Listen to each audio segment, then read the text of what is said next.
Slug It, written by Charles Bran, narrated by Larissa Thompson. Chapter 2. Everything was still spinning. Everything but two glowing orbs. The bright green lights stood still and were positioned next to one another like a pair of eyes, burning with a white-green magnesium flame. The fire in that stare was real.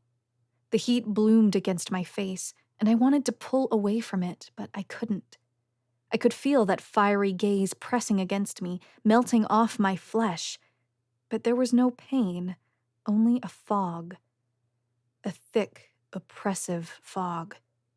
Damp heat, like the muggy oppression of the worst days of summer. What was I thinking? I couldn't think. Everything was consumed in a haze. Everything but a whispering voice. A woman's voice.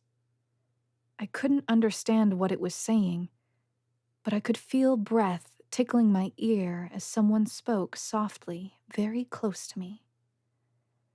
There was something comforting about the voice. I thought it was telling me what I should do. If I could only hear the instructions, I was sure that everything was going to be okay. But I couldn't hear it, not clearly enough, and although I tried, I was being distracted. There was a second voice, too, talking over the first. The second voice was louder and more distorted, echoing in and out. The chaos of all those sounds made it so I couldn't understand anything. The echoing words were blending over each other. I thought I heard Zev's voice. He sounded angry. "Since when do you keep secrets?" he demanded. The words slammed against me like white-hot punches that struck the left side of my face with searing pain. I knew that Zev's voice was causing the pain, so I tried to ignore him. I strained to listen for the sound of that comforting whisper. I knew that if I could just hear the instructions the whisper was giving me, everything would be fine. But I couldn't hear the whisper, and so horrible things were going to happen, and I wouldn't know what to do. The whispering became louder and more insistent, but not more comprehensible. It was being drowned out by other voices blaring, echoing, distorting. I heard a woman crying. I heard Zev shouting the word, "Bullshit!" over and over. I heard an unfamiliar woman's voice screaming, "I'm warning you!" I heard a different feminine voice that was familiar but that I couldn't place. It was dripping with anger and muttering, "You're going to pay for what you did to her." The cacophony of loud voices wrapped around my chest like tight cords, making it hard to breathe. I strained against the bonds reflexively, but my body wouldn't move. Searing hot pain pierced my left eye. The voices were burning that eye, burning it to a crisp, and I couldn't get away. The voices got louder, so loud that they made my ears pound painfully. I couldn't understand a word of them anymore, and the haze across my thoughts was getting thicker. I tried to focus, but my thoughts were a blur. At first, I thought it was the pain that was making it difficult to think, but then I realized that it was the heat. Too hot, too damp, oppressive heat like in summer. The burning pain in my left eye was fading. Or had it been my right eye? The dog days of summer. That was what the Romans called it, wasn't it? When Sirius is... Where was I? The van. I was sitting in the van. It was 4 o'clock, a couple hours before sunset. I could feel my hand turning the key. The engine roared and came to life, and my eyes shot open. The dream faded instantly as I jolted back into consciousness, and reality assaulted my senses all at once. Blindingly bright light forced me to close my eyes. I could feel something soft underneath me. I was laying down. I could hear sirens, people talking. My breath was burning against my tongue and nose with the stench of alcohol. My eyes were closed, but the light was so bright it turned the insides of my eyelids red. I turned my head away from the light and started trying to sit up, but I immediately felt a gentle hand on my arm discouraging me from rising. I fell back against the softness underneath me. Even with my eyes still closed, I could tell that the blindingly bright light was coming from above me, so I turned my head away from the ceiling and blinked until my vision started to clear. I could see that I was sitting in what looked like a hospital room on a bed. I noticed, with a rush of relief, that I was still fully dressed. I felt dizzy and tired. My brain was still waking up. I glanced down at my blue t-shirt. Hadn't I been wearing a green one today, not a blue one? I rolled my head over to my shoulder and sniffed the shirt. It definitely smelled like smoke. Of course it did. This was the shirt I was wearing when I had been standing near the burning building. Why had I been thinking that I had been wearing a green one? Only, I could have sworn. That was when I turned my mind to the memories of the fire. How I had been driving the van, pulled onto the side of the road, and then suddenly been standing in the grass in front of Northside. How I had thought I heard Zev yelling from the woods and saw a shape beckoning and waving at me. None of it made any sense. Something had happened to me. Something had caused my most recent memories to get all jumbled and confused. Those memories couldn't be real. They had to be, at the very least, incomplete. I felt so disoriented. "Don't try to sit up too quickly," a man's voice said. He was the owner of the hand that had kept me from sitting up. I squinted up at him. My eyes wouldn't focus at first, but they finally figured it out and showed me an Asian man with neatly combed black hair and thick rectangular glasses. He was wearing what looked like a police uniform, but he wasn't carrying a gun and had a stethoscope around his neck. "Where am I?" I asked groggily. "You're still on campus. This is the infirmary." "Why? What happened to me?" "You passed out," he said. I could see the badge on his uniform. He was a paramedic. "Your blood alcohol was pretty high. Did you start drinking before or after the fire?" "What? I wasn't drinking," I said. I wasn't slurring my words either, and although I did feel a little groggy, I didn't think being drunk felt this way. Not that I would know. I'd never gotten drunk before. I had promised myself I wouldn't. "The test doesn't lie," the paramedic said with a smile. "It sounds like you blacked out. How's your head?" Blacked out? How? That was when I remembered the pain in the back of my head and realized what was happening. I had blacked out. Something had hit the back of my head and knocked me unconscious. Was that why my memories of the fire were so strange and confusing? Had the head injury jumbled my recollections? I answered the man's question. "Head hurts," I admitted. "But I don't think I passed out. I think something hit my head." The paramedic's eyes widened at hearing that. I could see his eyes darting around my face. Looking for what, I wasn't sure. I started trying to rise again, but the man pressed my shoulder firmly back onto the bed. "Don't move," he said. "You might have a concussion." Taken aback, I followed the paramedic's instruction and froze. A head injury that could mess you up that badly sounded serious. Was I going to be okay? I remembered staring up at Northside and then collapsing onto the grass. I remembered hearing Zev shouting from the woods and running toward him, and then a woman's voice telling me to look out before pain exploded in the back of my head.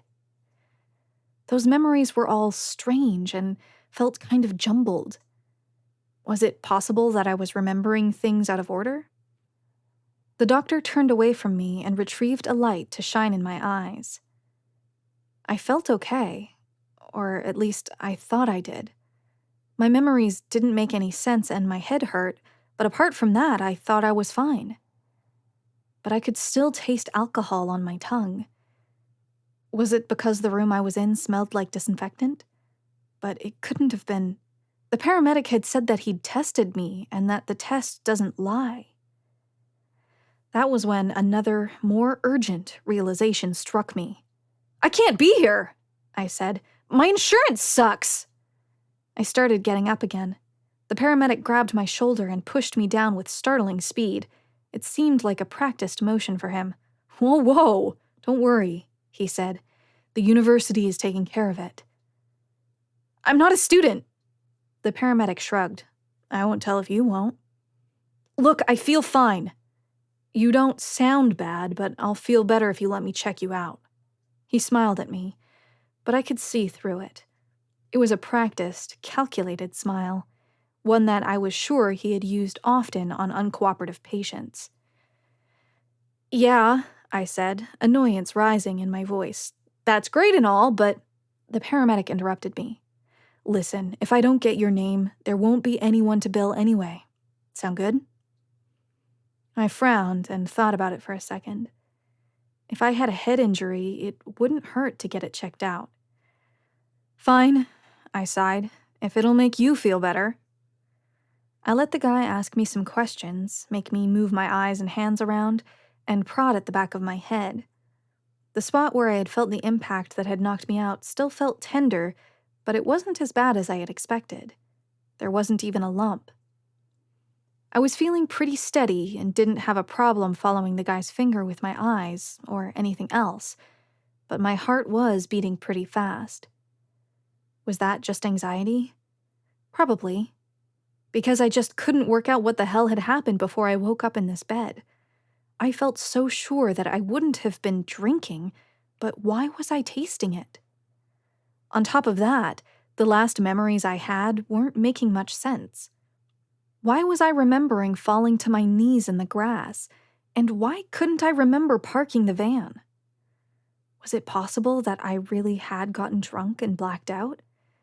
Heavy drinking puts holes in your memories, doesn't it? I had sworn I would never drink alcohol, both because I didn't see the appeal of being drunk, and because I wanted to be extra careful not to activate a genetic tendency for alcoholism that I feared I might carry. But I knew that I was upset about the fire, so deeply upset that, for some reason, I was still manifesting my feelings as a sense of guilt, as if I thought the fire was my fault, or there was something I could have done to prevent it from happening. Was it possible that I had gotten so blackout drunk that I had forgotten even making the decision to start drinking? If I had broken that promise to myself, that would explain where the guilt was coming from. It was hard to believe that I would have done that. But if I had a head injury, wouldn't my head feel worse than it did? The back of my head was sore, but definitely not worse than when I had gotten hit in the head with a baseball in high school, and that injury hadn't caused me a concussion or any memory loss. Whatever had happened, I wanted to put the pieces back together. The best way to do that was to get out of this hospital room. What I could remember of Zev shouting for help didn't make any sense to me, but it was some indication that I might have been with him last night. And I could definitely picture Zev responding to having his home burned down by drinking himself silly. I had watched my home burning down. I could remember that happening, and I had also been worried about losing my job. Maybe Zev had talked me into drinking with him, that bastard. Maybe he had a flask of something strong with him, and we had stepped into the woods so that the cops and firefighters wouldn't see us. I felt certain that I had been near Zev tonight. His voice shouting for help was one of the last things I could remember. Zev would be the key to helping me sort through my jumbled memories. I just had to find him and ask him what had happened. And besides, despite the paramedics' apparent willingness to check me out for free, I was becoming increasingly nervous that it wouldn't work out that way and that I'd end up getting stuck with a bill. I had made my decision by the time the paramedic asked me to stand up and walk. I had to convince this guy I was fine as fast as possible so that he would let me out of here. I rose and walked in a straight line as I was told. After the paramedic saw me steady on my feet, he nodded his head as though satisfied. I took my chance. "So, I guess I'm fine?" I asked. "Seems like it," he said. "You're sure you aren't nauseated?" "Nope," I said. "You don't even seem that hungover," he said. "I think I feel all right," I said. The paramedic frowned. You were unresponsive when we tried to wake you. That's about every morning for me, I said, throwing in a little laugh to try to make myself sound like I wasn't lying. Before I could stop myself, I continued building on the lie. I'm a sleepy drunk, too, I added. If the building I was in started burning down, going into the woods to take a nap sounds like something I might do. I barked out another laugh, nervous laughter, because I was realizing how ridiculous my story sounded. I tried to grin and stay in character, just a happy-go-lucky girl who gets drunk, sleeps in someone else's dorm room, and then goes to finish her nap in the woods when the building burns down before she frightens paramedics by refusing to wake up. Astoundingly, the guy seemed to be buying it. All right, the man in the uniform said, shrugging. I blinked at him, and then realized that he probably knew how stupid the story sounded, but he also must have other patients to get to. So, Doc, when do I get out of here? I asked. Just as soon as I finish telling you not to get this drunk again, he said with a little sigh. That sigh spoke volumes. It said that he didn't expect his advice to be followed, but that he hoped that it would be, and that he knew that there was very little he could do to have any influence on the outcome. Right, I said. I was taken aback for a moment by the resignation in the man's sigh. Probably a good idea. Can you get a ride home? I blinked, but then nodded quickly. This sleepy, drunk character I was playing obviously didn't just have her home burned down. She didn't live here. No one who had already graduated was supposed to keep living in a dorm as an illegal roommate. Yeah, I said. My, boyfriend can drive me home. Is he sober? I won't let him drive if he's not, I said. Promise. All right, drink plenty of fluids when you get home, okay? I will, I said. Well, I'm going to go check on some of the other patients, he said. You're free to go. Awesome, and thanks. I left the paramedic frowning at a clipboard and walked into a hallway. I'd never been inside this building before, but I was sure I could get my bearings as soon as I found the exit, so I just started down the hall, walking quickly so the man wouldn't have a chance to change his mind. Eliza! I stopped. I knew that voice. It was Mel. I paused for a second. Was Mel's voice the one I had heard earlier, in that memory that made no sense when I thought I had seen Zev screaming in the woods? I didn't think it was, but who else could it be? I spun around to see the young woman rushing down the hall toward me, glasses askew. Her arm had been bandaged, but it didn't stop her from throwing both arms around my shoulders and near tackling me in a hug. You're okay, Mel said. I stiffened in her grip, a little uncomfortable at her exuberance, but Mel just kept clinging to me like she was afraid I was about to float away. Her frizzy, dark hair tickled my nose as she started shaking and sobbing against me. I could feel hot tears dripping onto my shirt. I patted her on the back as soothingly as I could manage, but I'm not exactly a warm person. I felt like a cold stick of rebar trying to hug a teddy bear. Mel was all sensuous curves and soft angles, where I am lanky lines and sharp edges. Melanie Maldonado was dressed in her usual fashion, jeans, sneakers, and a tank top that she filled out so impressively it was almost like she was bragging. She stood at average height, with skin a tanned hue that was reflective of her Hispanic heritage. Though, standing next to me, she looked short. I'm fine, I said. Really. Are you okay? What happened to your arm? Mel didn't answer, instead just taking in a gasping breath as she hugged me. I patted her on the back a bit more, waiting for her to calm down. At last, she started to pull away. Are you sure you're okay? Mel said. I was so worried. I'm fine, I repeated. Seriously, but what happened to you? I glanced toward her arm. It hurts, but I'm okay, she said. What about you? I was so worried that man attacked you. Wait, what man? Mel's eyes were wide with fear. I was so scared, she said. Her lips were trembling. I noticed that she was shaken up, but I was finding it hard to suppress my impatience for her to calm down and explain what she had seen. "What man? What did you see?" Mel nodded, wiping a tear away from her cheek. "Tell me," I said. Mel took in a shuddering breath. I felt a stab of guilt. She wanted emotional support from me, not an interrogation. I didn't know the first thing about being there for people, but Mel was my friend, and I ought to at least try to help her feel better. "I mean, if you can," I said. "Sorry, are you okay?" "It's okay," Mel said. She took in a deep breath. "I can tell you, I heard yelling. In the apartment, before the fire started, across the hall, Zev's place, but I just thought he was, you know." "Yeah," I said. Zev often made a racket shouting insults over the sound of video game gunfire. It was annoying, but I guess it made sense to me. Everybody needs some way to get their frustration out.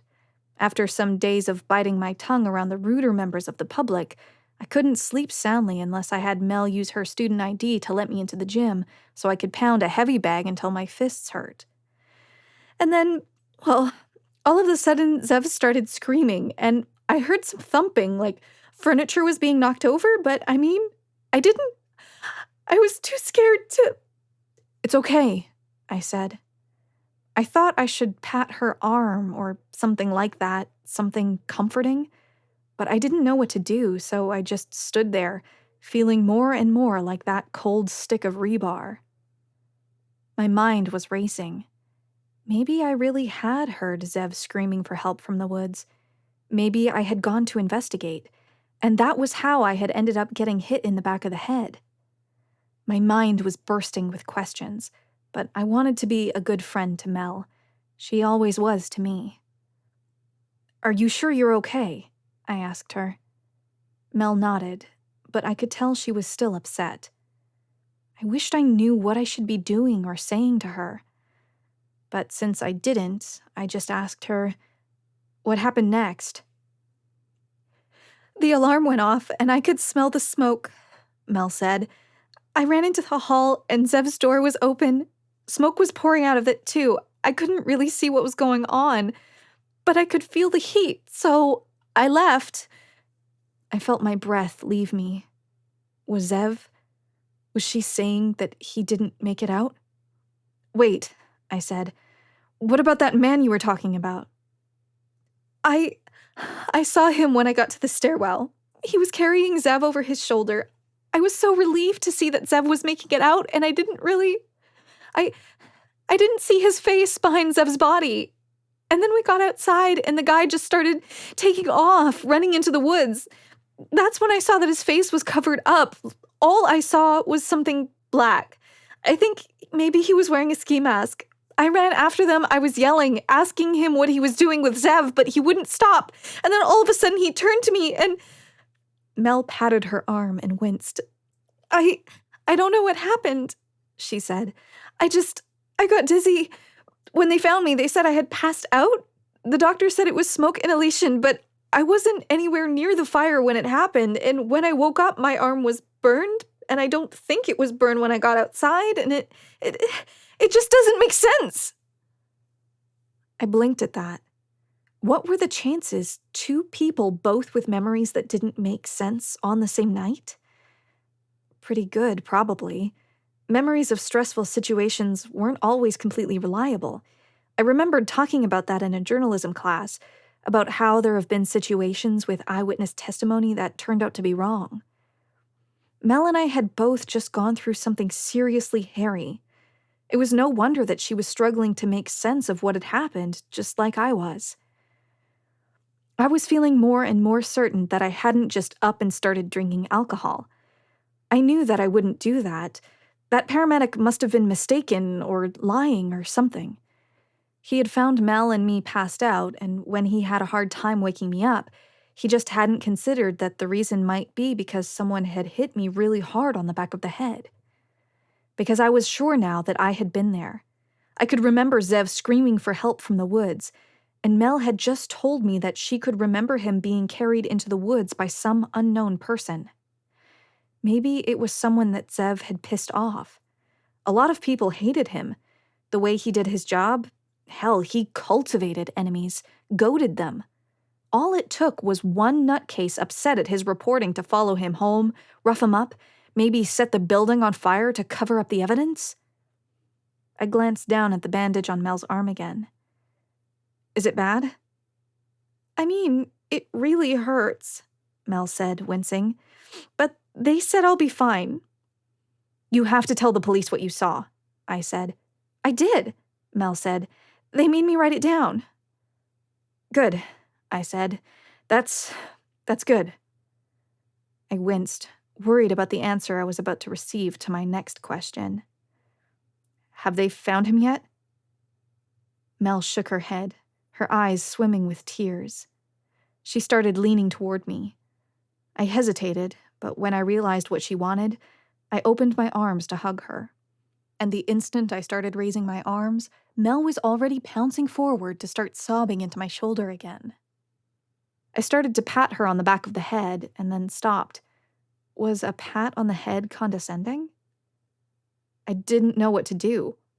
I mean, I didn't want to start petting her hair like she was a cat, but I knew that a stiff, awkward hug was less than ideal for making someone feel better. It didn't take long until Mel let go of me. It'll be okay, I said. They'll find him. Well, that was what I said, but what I felt was a cold lump of dread in my stomach. Some nutcase had come into the dorm to attack Zev. If what Mel remembered about the smoke coming out of Zev's room was true, Zev's attacker was also an arsonist, someone who didn't care about collateral damage. It sounded like the profile of someone who was capable of murder. What did the man look like? I asked. I don't know, Mel said. The lights were flashing, from the fire alarm, and then it was dark. What was he wearing? I don't know, Mel said. I thought he had a ski mask on, but maybe it was just a shirt pulled over his head to keep the smoke out. You said he was carrying Zev on his shoulder, right? Yeah. So how big was he in comparison? Was it hard for him to carry Zev, or... He was big, I guess. I frowned. Mel didn't sound too sure about that, and she was still feeling scared. It was a good thing the cops had talked to her so quickly, before some idiot like me started asking leading questions that would further distort what she remembered. Zev's a pretty small guy, I said. You wouldn't have to be that big to carry him. Mel nodded. I don't know, she said. It's okay, I said. I mean, for all we know, it was some buddy of his. But he was hiding his face, Mel said. He was wearing something black on his head. Maybe he put a shirt over his head to keep the smoke out of his face, I said. You think? Mel said. You think it was just like a friend getting him out of there? It's possible, I said. I mean, technically it was possible. I wasn't really lying to Mel. I said maybe. But I could tell that she had been through enough tonight. Mel needed to think hopeful thoughts right now. I, on the other hand, was getting more and more worried. He'll be all right, I said with assurance I did not feel. Maybe Zev just got drunk with a friend. Whoever that guy who carried him out of the building was, it seems like he saved his life. But Zev's only 20, underage. He and his friend might have gone to sober up somewhere so that they don't get in trouble. Hey, it was possible, and Mel needed to calm down. Besides, it raised a good point. Whoever the man with the covered face had been, he had pulled Zev out of a burning building before carrying him off into the woods. If it was someone who wanted Zev dead, he would have just left him to burn, wouldn't he? And the sounds Mel had heard, that could just have been a panicked attempt to put out whatever was starting the fire. Mel had said the smoke was pouring out of Zev's room, so there was a good chance that his room was where the fire had started. On the other hand, why would someone like that have hit me from behind? You really think he's okay? Mel asked hopefully, her eyes glistening. I attempted to shrug casually and tried to look like I believed in the optimistic front I was putting on. "I'm sure he's fine," I said. Mel let out a breath, shaking with what I hoped was relief. I kept by Mel's side as we left the infirmary and went to the gym, where the university had cracked open some emergency supplies. Apparently, the gym was one of several university buildings that were designated emergency shelters. I made a mental note that an interview with whatever government official was in charge of emergency preparedness might make a good story before the next nor'easter season, as I helped Mel get settled in. The university gave Mel and the other students displaced by the fire a free t-shirt, underwear, socks, and sweatpants pulled out of the campus store. All of them were going to look like walking advertisements for the school, branded clothing from head to toe. After I stood in line with Mel to get her free clothes, I followed her to the showers. No one objected. I guess they just assumed I was one of the displaced students, and technically I was. I took a shower in the cubicle next to Mel's. I was going to have to put on the same dirty clothes that smelled like smoke afterwards, since I hadn't chanced trying to claim any freebies for myself. But I welcomed the chance to get less grimy, and Mel seemed like she didn't want to be alone yet. Besides, I had no idea when I was going to get a chance to shower again. The university was clearly going to take care of Mel, but I was on my own. I had to figure out where I was going to sleep tonight. But for now, I had to focus on helping my friend. I suck at hugs and all that, but I could at least be present for her. Mel was clearly still pretty shaken up. I just had to hope that the police were doing what they could for Zev in the meantime. That was their job, but taking care of Mel was something I could do, at least a little.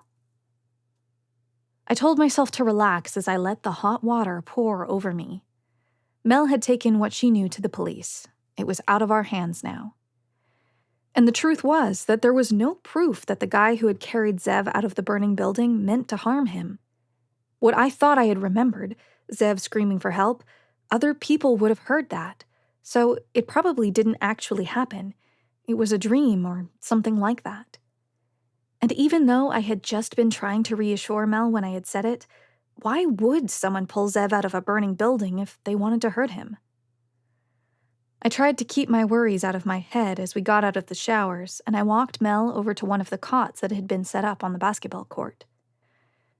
I sat with her for a while, and we talked about stupid stuff that didn't matter. For a few moments, trying to pretend that it was just like any other day. At least until Mel started speculating on what the university might do for the students it had to house for the rest of the semester. "It's going to be a forced triple," Mel sighed. "It's not like they have any more single rooms to give out." It wouldn't be the first time the university had crammed an extra bed and desk into a room designed for two. Mel and I had met when we were put into the same forced triple as freshmen, and we had bonded over our frustration with the messy and inconsiderate third roommate. I frowned in sympathy. "You're probably right," I said. "That's going to suck. But at least it's only for another couple of months." Mel bit her lip. "Listen," she said, I think you should take back your rent for this month." "What?" I said. "No, that's not fair." "You're going to need it," Mel said. "I can't find an apartment with you until I graduate and start my internship." Mel, unlike me, was planning to graduate with a sensible yet boring college major, finance. She was also about to make a lot more money than me. I could see where her mind was headed, and I had to nip it in the bud. "Hey," I said, "I'm not accepting charity." Mel sighed. "Fine," she said. "I'll divide your share of the housing fee by the number of days we were living together this month and give you back the portion you didn't use. You can't argue with that. Fair is fair." She folded her arms and hit me with a firm stare, her brown eyes more confident than I was used to seeing. I was suddenly aware that the Mel who was about to graduate had come a long way from the freshman year Mel who would scream and ask me to kill the spider under her bed. When she started that new job, she was going to be someone to contend with. "All right," I said. "You're the math whiz." Mel nodded, satisfied. Then, abruptly, her face became concerned. She reached out and laid a hand on my shoulder. "What are you going to do?" she said. I knew what she meant. Where was I going to sleep tonight? And all the rest of the nights until Mel graduated. "I've got a coworker's couch I can crash on," I lied. "I already texted her when you were in the bathroom." "Okay," Mel said. "But after that?" "I'll figure it out," I said. "Don't worry." Mel bit her lip. "Maybe I could—" "Don't worry," I said. "I know a lot of people at the paper, and if I don't figure something out, I'll tell you, okay?" Mel looked fretful. "I'll be okay," I said. "Promise." "Just text me when you get settled in." "All right, Mom." Mel threw her pillow at me, but she was grinning. Chapter 3. The orange light of the unicorn flickered and went out. I pulled my blankets over my face, terrified. With the light out, there was nothing to keep the scarecrow away. I could hear my closet door creaking open. It was coming. I held my breath. If I held completely still, it wouldn't know I was here. It would leave. I could hear the creature's limping steps coming closer to me. My lungs were starting to burn from lack of air. I just had to keep holding my breath, and the thing would pass me by. The sound of the creature's movement stopped. My chest was on fire. I had to breathe. I let a tiny amount of air escape from my mouth, and then slowly drew a little bit back in. The limping thump, thump of the scarecrow's gait stopped short. It had heard something. I could picture it, looking around for the source of the noise. I still wasn't getting enough air. My eyes were starting to tear up from the strain, but I refused to take in a gasping breath.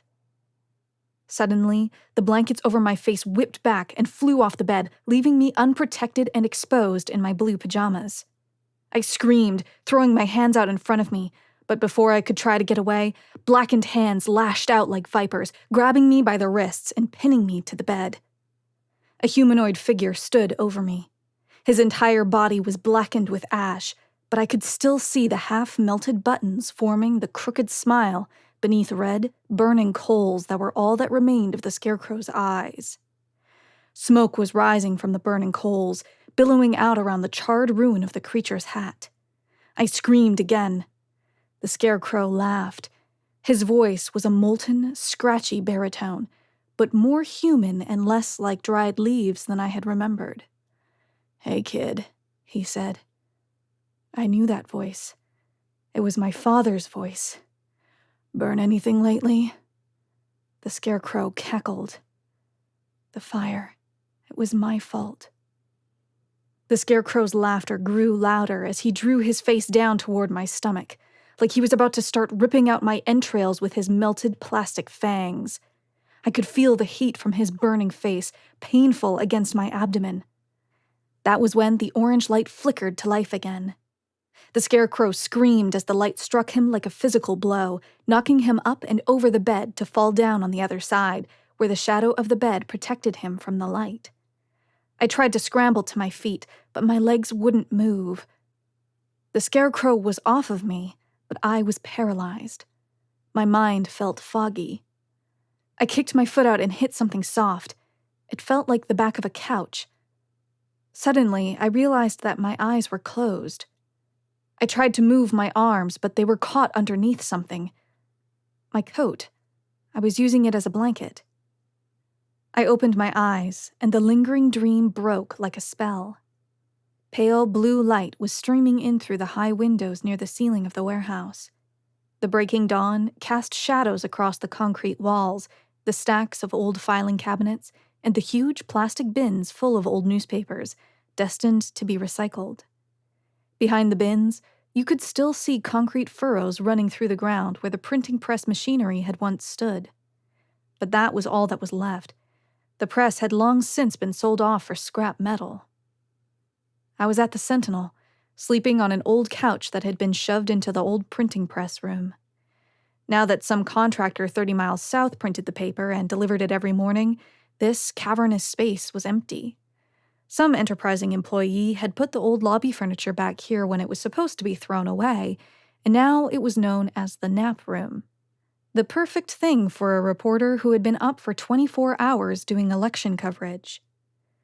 Most relevant to me was the fact that, all day and all night, heat from the main building bled into the warehouse, keeping it significantly warmer than the back of the van would have been.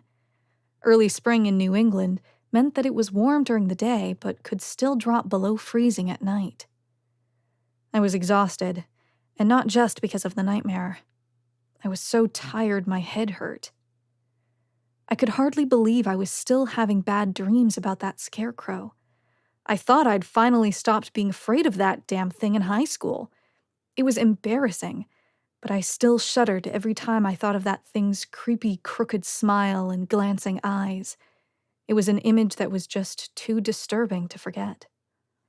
That, and I still had the burn scars on my ankle to remind me of the thing. It was one of my father's favorite stories to tell in front of company. How his wild child had been scared of this scarecrow, and so she snuck out at night and set the thing on fire. The way Dad told it, I'd hated that scarecrow from the first moment I'd seen it. I had started screaming and crying every time the wind knocked it down, saying that it was coming to life and trying to eat me. The third night after we'd moved into the farmhouse, little Eliza had grabbed a lighter and a can of butter spray and gone outside to torch the thing. After it was set ablaze, the wind blew it down onto his wild child. She ended up with some bad second-degree burns, but at least she hadn't set the cornfield on fire, and just a few days after his brother had let him move onto the farm. My father liked to say that embarrassing me with that story was fair compensation for me scaring the bejesus out of him. Plus, there was, apparently, a hospital bill.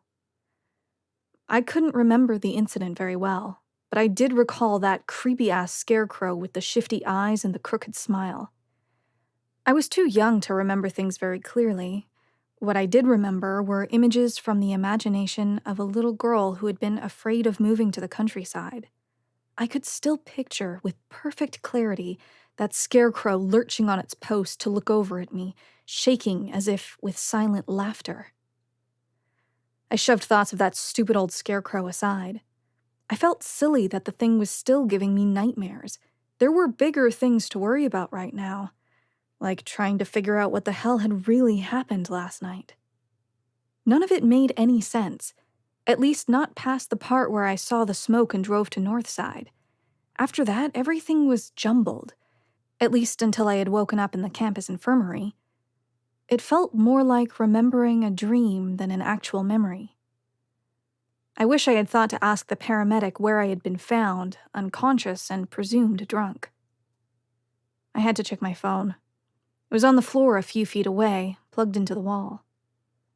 I rose and stretched, clawing my fingers through my hair in a vain attempt to untangle it, and winced when I pressed against the sore spot on the back of my head. I abandoned the effort to neaten my hair and stumbled over to retrieve the phone, adapter, and power cable. 5:25 a.m., 5 minutes before the alarm I'd set was supposed to wake me up. I had to get out of here before the morning delivery crew came back to drop off the extra papers into one of the bins not far from the couch I was laying on. I didn't know how many nights I could keep sleeping in the nap room, but I figured it would probably help make that number higher if I kept myself from being seen. Zev still hadn't texted me back, hadn't emailed either. Well, if he was fine, he was probably still asleep. Mel had texted me back. Yeah, they said they found us together, but they said you weren't waking up. I was so worried. Did you inhale a lot of smoke? I frowned at the text message. Mel had passed out because of smoke inhalation, but the doctor had told me that I'd been drunk. But he had to be wrong. He wasn't wrong. You were drinking that night. I did remember the taste of alcohol in my mouth, and the paramedic claimed to have tested my blood alcohol level, maybe with a breathalyzer. Had I really gotten blackout drunk? Would I have done that? Alcoholism is in your blood, and it's the obvious explanation for what happened. I definitely had a killer headache. Was this what a hangover felt like? Or was it because I had only gotten like 5 hours of sleep? It was terrifying to think that I might have had my first taste of alcohol and I couldn't even remember it.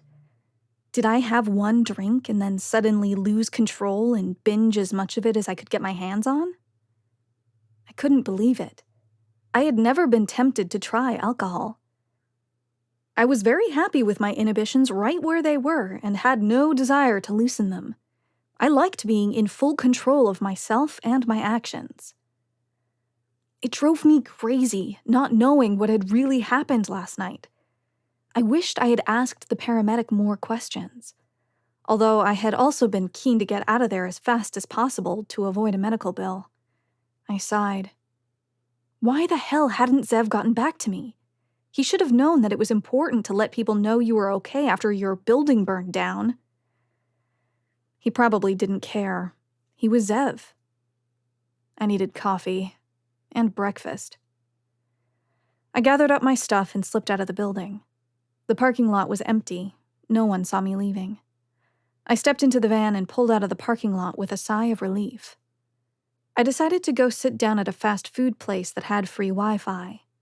I figured that if Zev still hadn't woken up yet, I could at least find a news story that would reassure me that the fire hadn't resulted in any casualties. So I brought my work laptop inside and booted it up. The Sentinel had a story posted on the website. No mention of anyone dying, but 2 female students had been injured. Well, at least I knew who the report was talking about there. I put Zev's name into an internet search. A few of his stories came up, but there was nothing about him being missing or anything like that. That meant that Zev was fine, right? Surely the fire officials would not have reported 0 fatalities if there was still a student who hadn't been accounted for. I was still worried about what Mel had seen, but she had made a report to the police. They were handling it. I frowned and took a bite out of the burger I'd chosen as breakfast, gooey cheese and low-grade beef dripping with ketchup and mustard, one of the purest pleasures of the world, and far better than anything with eggs on it. The burger made me feel a little better. Zev was all right, I thought.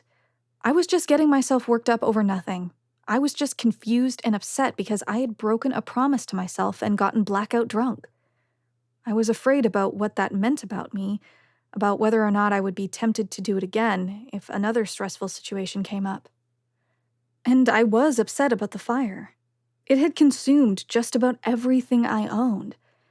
Out of everyone living in that building, I was probably the worst off, because the university wasn't going to provide me with any housing to replace what I'd lost. So I was also homeless. I thought about the possessions I had left. There weren't many. The laptop, power cord, camera, and laptop bag weren't even mine. They all belonged to the Sentinel. All I had was the van, a mattress, a sheet, a blanket, a pillow, and a gym bag with a tank top and shorts inside. The clothes on my back still felt grimy and smelled like smoke. I sighed heavily. This was why I had broken my promise to myself, I thought. I had lost everything. And on top of that, the future of my job felt uncertain. That was why, just once, I had made a mistake and gotten blackout drunk. But there was nothing I could do about it now.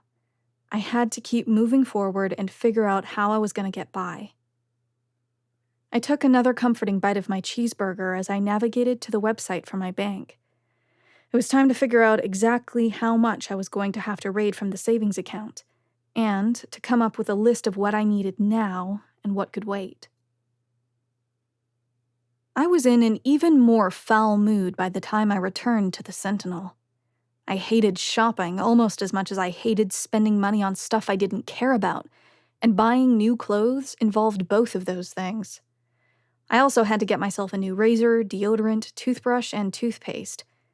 It all took 3 hours, as I obsessed over the price of each little thing compared to its relative utility. The new clothes I was wearing felt itchy, too, as they always did until they went through the wash. But I couldn't just keep wearing the grimy, smoke-scented t-shirt and jeans from the night before. I'd have to hit a laundromat at some point, and I still hadn't figured out how I was going to shower. Well, Mel habitually got me into the gym on campus a few times a week. They had showers there. I sighed heavily as I pulled back into the same parking space that I had left a few hours earlier. When I walked back into the Sentinel, through the front door this time, the newsroom was already noisy with the sound of multiple phone conversations. I nodded to the gray-haired woman sitting behind the reception desk, who was in the middle of a call herself. I walked past her and into the noise of the newsroom. A mammoth of an old CRT television, almost as wide as it was tall, stood in one corner of the room. Some maniac had cobbled connectors together and gotten the screen to display a live feed of the Riverside Sentinel Twitter account. I recognized a few of the reporters working at their desks, but I didn't know their names. They all worked for the daily paper. Behind them stood a small, windowless room originally intended to be a conference room. I walked over to it and entered. 6 desks had been crammed into the dim space, 2 on one wall, 3 on the other, and one sticking out into the middle so that the person seated there would be looking out over the people working at the other desks. Half of the desks were completely empty. Valerie Schneider was lounging there at the editor's desk with her feet up on a second office chair that had a missing armrest. Gray hair pulled into a ponytail stuck out of the back of a baseball cap that she wore habitually, along with worn jeans and a button-down flannel that was open over a white t-shirt. Her bright green eyes stared at the ceiling over a pointed, fox-like nose. Val's nose was prominent enough to be memorable, but it wasn't a beak like mine was. She was holding a phone receiver in one hand and had the other on the mouse of her computer, clearly not paying full attention to the call. "Yeah, I understand that," Val said. "Of course. Yes. You have a nice day now." I walked over to my desk. "Yes," Val repeated. "You have a nice day now." I took a seat and started pulling my laptop out of the bag. "No, that won't be possible. Have a nice day now." I got my laptop plugged in and hit the power button to wake it up. Finally, the person on the other end of the phone must have taken the hint, because Val said one more, "Have a nice day now," before she abruptly slammed the phone onto the receiver and growled, "Goddamn asshole." After a second, she reached down to adjust the silver crucifix around her neck, a guilty expression on her face. I laughed. "Who was that?" I asked. Val looked up, as if only just registering I was there. "Father Maynard," she said. Old coot needs to figure out that this paper isn't a church newsletter." I laughed a little nervously. It was the first time I had heard Val hesitate to cuss, and the first indication I had ever seen that the silver cross Val habitually wore around her neck meant anything to her.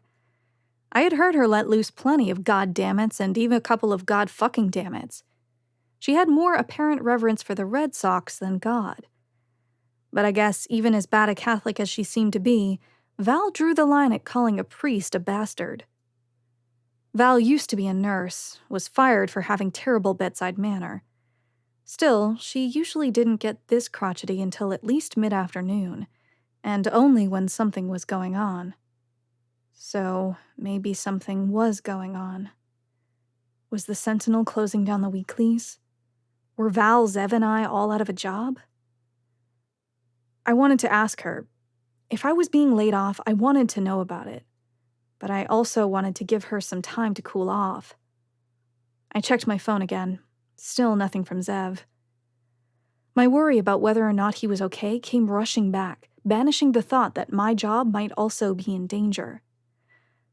Well, if Zev was hungover, he might still be asleep, right? He was okay, right? I glanced over at Zev's desk as I sat down and started setting up my laptop. Haphazard papers were piled next to his phone. On the wall above the desk was a small bulletin board where several newspaper clippings were pinned. My favorite was on the center left, where Zev had written, "The new cafeteria items are not only edible, but also delicious," Superintendent Stevenson alleged. The clippings were framed on the left and right by 2 printed-out emails. One accused him of alarming Republican bias, and the other called him a disgusting shill for the Democrats. The prize spot at the top was taken by a picture of the hardware store owner that Zev had accidentally captioned as Paul Buffuno. That he hadn't been fired was a testament to Zev's ability to get away with things. He had to be all right. That man Mel saw had pulled him out of the burning building, so he must be okay. He had to be okay. On the other hand, who was that man Mel had seen? Why had his face been covered? Was it really just to cover his mouth against the smoke? I had just pulled that explanation out of my ass to make Mel feel better. And based on what Mel had described, it seemed like the fire might have even gotten started in Zev's room. She had at least seen smoke pouring out of the doorway. Had the man with the covered face been the cause of the fire? Was it Zev? Were the two of them drinking together and they did something stupid? Mel had told the police what she'd seen. Had they found anything? I turned on my laptop and accessed the database system that we used for our stories. I searched through the most recent slugs, reporter jargon for the short name a story has behind the scenes. There were 2 slugs for different versions of a story about the fire: Weekly Unifire and Daily Unifire.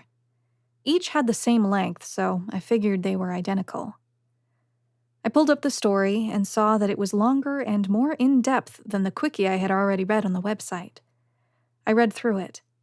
There was a statement from the fire chief and some quotes from students who had been standing outside. A university official explaining that the students' needs would be taken care of. Nothing about a missing person. Nothing about a police investigation following a suspicious incident. Were the police keeping that detail to themselves? Or did the reporter just not think to talk to them? I glanced over at Val. "Hey, Val," I said. "What?" "You hear from Zev?" "No," she said. "He's not working today." "I meant, that was his dorm that burned down, right?" "Geez, really?" Val said. "That sucks." She shook her head and adjusted her baseball cap. "Well, he's already worked all his hours, so he'll have time to deal with things," she said. "Is he doing all right?" "I don't know," I said. "I haven't heard from him either." "Ah," Val said. Her tone was casual and only half interested. She was staring at her laptop intently. It could have been work, or it could have been the latest baseball scores. "You think he's okay?" I asked. "Well, he probably had a rough night, but I'm sure the cops would have told us if something had happened." By us, she meant the reporters at the Sentinel. "I'm sure he's fine." I nodded at what Val was saying, but I still felt a lingering tension. Val didn't know what Mel had told me. But what could she do? She was my editor, not my mom. It wasn't her job to tell me not to worry. I pulled out my phone and called Zev's number. It rang.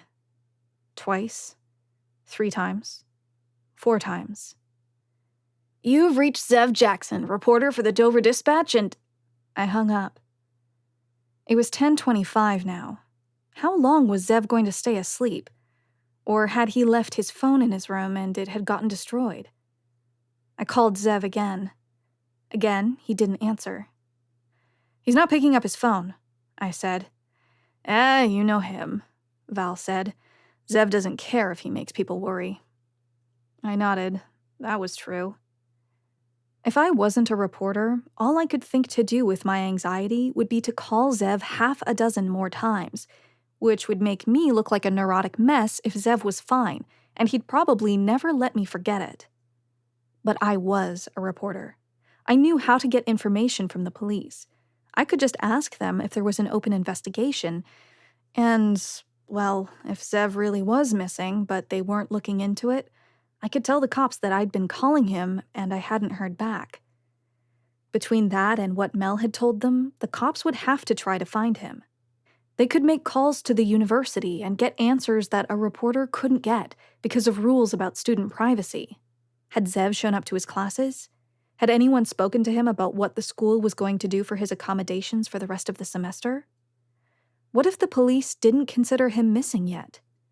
What if nobody was looking for him? I started packing up my laptop. "You headed out?" Val asked. "You just got here." "I think I've got a story," I lied. Well, technically it was a story. Technically everything was a story. "All right," Val said, shrugging. "You can work your hours whenever, wherever. Just don't go over." "Yeah," I said. "See you later." "Take care," Val said. This has been Slug It, written by Charles Bran. Narrated by Larissa Thompson. Copyright 2020 by Charles B. Kreutzkamp. Production copyright 2021 by Charles B. Kreutzkamp.